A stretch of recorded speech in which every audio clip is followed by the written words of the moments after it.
सभी फ्रेंड्स को मेरा प्यार भरा नमस्कार। जैसा कि आप जानते हैं कि कार्तिक माह के कृष्ण पक्ष की एकादशी तिथि पर रमा एकादशी मनाई जाती है। तो इस वर्ष गुरुवार 9 नवंबर को रमा एकादशी मनाई जा रही है, पर कुछ लोग 8 नवंबर को भी रमा एकादशी मना रहे हैं। यह दिन भगवान विष्णु को समर्पित होता है। इस दिन भगवान विष्णु और माँ लक्ष्मी की पूजा की जाती है। साथ ही भगवान विष्णु के निमित्त एकादशी का व्रत रखा जाता है। धार्मिक मान्यता यह भी है कि रमा एकादशी पर भगवान विष्णु की पूजा करने से साधक को सभी प्रकार के सांसारिक सुखों की प्राप्ति होती है। साथ ही घर में सुख समृद्धि और खुशहाली आती है। अतः साधक श्रद्धा भाव से एकादशी के दिन व्रत रख लक्ष्मी नारायण जी की पूजा करे और कथा करे। अब हम जानेंगे कि रमा एकादशी का शुभ मुहूर्त क्या है। तो पंचांग के अनुसार इस बार कार्तिक माह के कृष्ण पक्ष की एकादशी तिथि 8 नवंबर को प्रातः 8:30 से शुरू होकर अगले दिन 9 नवंबर को सुबह 10:41 पर समाप्त होगी। तो 8 नवंबर को सुबह 8 बजे तक दशमी तिथि रहने के चलते बहुत से लोग 9 नवंबर को एकादशी का व्रत रखेंगे, क्योंकि 9 नवंबर को उदय एकादशी तिथि है। तो इसके पारण का समय रहेगा, जो रखेंगे 9 नवंबर को व्रत, तो 10 नवंबर को सुबह 6:39 से लेकर के सुबह 8:50 तक पूजा पाठ कर पारण आप कर सकते हैं। इस दिन द्वादशी तिथि का समापन दोपहर 12:35 पर हो रहा है। तो इसकी पूजा विधि अब हम जानेंगे। कार्तिक माह के कृष्ण पक्ष की एकादशी तिथि को प्रातःकाल ब्रह्म मुहूर्त में उठें। इस समय भगवान विष्णु को प्रणाम कर दिन की शुरुआत करें। दैनिक कार्यों से निवृत्त होने के बाद सुविधा होने पर पवित्र नदी में स्नान करें, और अगर आसपास कोई नदी नहीं है तो आप गंगा जल युक्त पानी से स्नान करें। इस समय आचमन कर व्रत संकल्प ले और पीले रंग का वस्त्र धारण करें। अब सबसे पहले भगवान सूर्य को लाल रंग मिश्रित जल से अर्घ्य दें।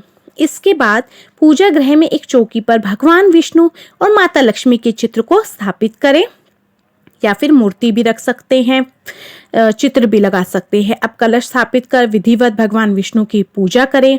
भगवान विष्णु को पीला रंग अति प्रिय है, अतः पीले रंग का फल, फूल, केसर मिश्रित खीर अर्पित करें और भगवान विष्णु कई चालीसा करें, और उसके बाद इनकी कथा अवश्य पढ़ें। पूजा के अंत में आरती कर सुख समृद्धि और आय में वृद्धि हेतु कामना करें और दिन भर उपवास रखें। अब हम करेंगे रमा एकादशी की कथा। तो बोलो भगवान विष्णु की जय, माता लक्ष्मी की जय। एक बार धर्मराज युधिष्ठिर कहने लगे कि हे भगवान, कार्तिक कृष्ण एकादशी का क्या नाम है, इसकी विधि क्या है और इससे क्या फल मिलता है, तो आप हमें विस्तार पूर्वक बताइए। तब श्री कृष्ण कहते हैं, हे राजन, प्राचीन काल में मुचुकुंद नाम का एक राजा था। उसकी इंद्र के साथ मित्रता थी और साथ ही यम, कुबेर, वरुण और विभीषण भी उसके मित्र थे। यह राजा बड़ा धर्मात्मा, विष्णु भक्त और न्याय के साथ राज करता था। उस राजा की एक कन्या थी जिसका नाम चंद्रभागा था। उस कन्या का विवाह चंद्रसेन के पुत्र शोभन के साथ हुआ था। एक समय वह शोभन ससुराल आया। उन्हीं दिनों जल्दी ही पुण्यदायिनी एकादशी यानी कि रमा एकादशी भी आने वाली थी। जब व्रत का दिन समीप आ गया तो चंद्रभागा के मन में अत्यंत सोच उत्पन्न हुई कि मेरे पति अत्यंत दुर्बल हैं और मेरे पिता की आज्ञा अति कठोर है। दशमी को राजा ने ढोल बजाकर सारे राज्य में यह घोषणा करवा दी कि एकादशी को भोजन नहीं करना चाहिए। ढोल की घोषणा सुनते ही शोभन को अत्यंत चिंता हुई और अपनी पत्नी से कहा कि हे प्रिय, अब क्या करना चाहिए, मैं किस प्रकार इस व्रत को करूं, मैं तो भूख ही नहीं सहन कर सकता है। ऐसा उपाय बतलाओ कि जिससे मेरे प्राण बच सके, अन्यथा मेरे प्राण अवश्य निकल जाएंगे। चंद्रभागा कहने लगी कि हे स्वामी, मेरे पिता के राज में एकादशी के दिन कोई भी भोजन नहीं करता। हाथी, घोड़ा, ऊंट, बिल्ली, गऊ आदि भी तृण, अन्न, जल आदि ग्रहण नहीं कर सकते। फिर मनुष्य का तो कहना ही क्या। यदि आप भोजन ग्रहण करना चाहते हो तो किसी दूसरे स्थान पर चले जाइए, क्योंकि यदि आप यहीं रहना चाहते हो तो आपको अवश्य व्रत करना पड़ेगा। ऐसा सुनकर शोभन कहने लगा कि हे प्रिय, मैं अवश्य व्रत करूंगा, जो भाग्य में होगा वह देखा जाएगा। इस प्रकार से विचार कर शोभन ने व्रत रख लिया और वह भूख व प्यास से अत्यंत पीड़ित होने लगा। जब सूर्य नारायण अस्त हो गए और रात्रि को जागरण का समय आया तो वैष्णवों को अत्यंत हर्ष देने वाला था, परंतु शोभन के लिए अत्यंत दुखदायी था। प्रातःकाल होते ही शोभन के प्राण निकल गए। तब राजा ने सुगंधित काष्ठ से उसका दाह संस्कार कराया, परंतु चंद्रभागा ने अपने पिता की आज्ञा से अपने शरीर को दग्ध नहीं किया और शोभन की अंत्येष्टि क्रिया के बाद अपने पिता के घर में ही रहने लगी। रमा एकादशी के प्रभाव से शोभन को मंदराचल पर्वत पर धन धान्य से युक्त तथा शत्रुओं से रहित एक सुंदर देवपुर प्राप्त हुआ। वे अत्यंत सुंदर रत्न और वैदुर्य मणि जड़ित स्वर्ण के खंभों पर निर्मित अनेक प्रकार के स्फटिक मणियों से सुशोभित भवन में बहुमूल्य वस्त्राभूषण तथा छत्र एवं चवर से विभूषित गंधर्व और अप्सराओं से युक्त सिंहासन पर आरूढ़ ऐसा शोभ्यमान होता था मानो दूसरा इंद्र विराजमान हो।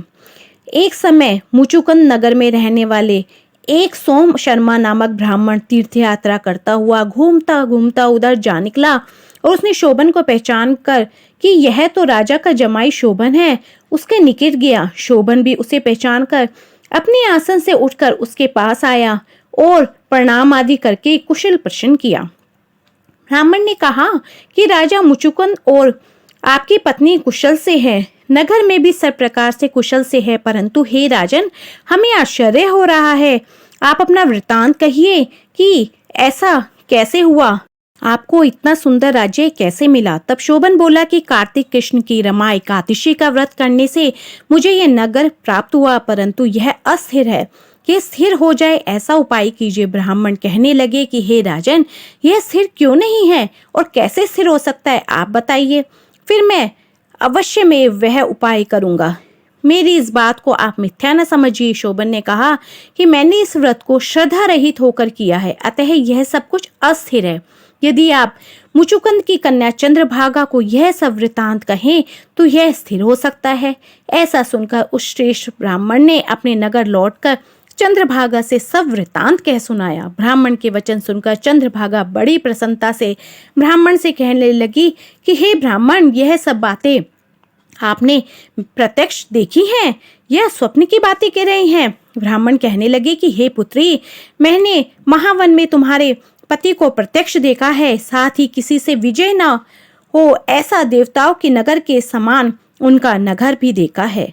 उन्होंने यह भी कहा कि यह स्थिर नहीं है, जिस प्रकार वह स्थिर रह सके सो उपाय करना चाहिए। चंद्रभागा कहने लगी, हे विप्र, तुम मुझे वहां ले चलो, मुझे पतिदेव के दर्शन की तीव्र लालसा है। मैं अपने किए हुए पुण्य से उस नगर को स्थिर बना दूंगी। आप ऐसा कार्य कीजिए जिससे हमारा सहयोग हो, क्योंकि वियोगी को मिला देना महान पुण्य है। सोम शर्मा यह बात सुनकर चंद्रभागा को लेकर मंदराचल पर्वत के समीप वामदेव ऋषि के आश्रम पर गया। वामदेव जी ने सारी बात सुनकर वेद मंत्रों के उच्चारण से चंद्रभागा का अभिषेक कर दिया।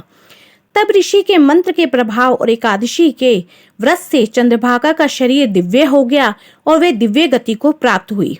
इसके बाद बड़ी प्रसन्नता के साथ अपने पति के निकट गई। अपनी प्रिय पत्नी को आते देखकर शोभन अति प्रसन्न हुआ और उसे बुलाकर अपनी बाई तरफ बिठा लिया। चंद्रभागा कहने लगी कि हे प्राणनाथ, आप मेरे पुण्य को ग्रहण कीजिए। अपने पिता के घर जब मैं 8 वर्ष की थी तब से विधि पूर्वक एकादशी के व्रत को श्रद्धा पूर्वक करती आ रही हूँ। इस पुण्य के प्रताप से आपका यह नगर स्थिर हो जाएगा तथा समस्त कर्मों से युक्त होकर प्रलय के अंत तक रहेगा। इस प्रकार चंद्रभागा ने दिव्य आभूषणों और वस्त्रों से सुसज्जित होकर अपने पति के साथ आनंद पूर्वक रहने लगी। हे राजन, यह मैंने रमा एकादशी का महात्म्य आपको कहा, यह बात श्री कृष्ण ने युधिष्ठिर को कही। इसके प्रभाव से सभी पाप नष्ट हो जाते हैं। कृष्ण पक्ष और शुक्ल पक्ष दोनों की एकादशियां समान है। इनमें कोई भेदभाव नहीं है, दोनों समान फल देती हैं। जो मनुष्य इस महात्म्य को पढ़ते हैं अथवा सुनते हैं या सुनाते हैं, वे समस्त पापों से छुटकर विष्णु लोक को प्राप्त होते हैं। तो बोलो विष्णु भगवान की जय, माँ लक्ष्मी की जय। तो फ्रेंड्स, आपको मेरी ये वीडियो पसंद आई हो तो मेरी वीडियो को ज़्यादा से ज़्यादा लाइक, शेयर एंड सब्सक्राइब कीजिए। बोलो विष्णु भगवान की जय।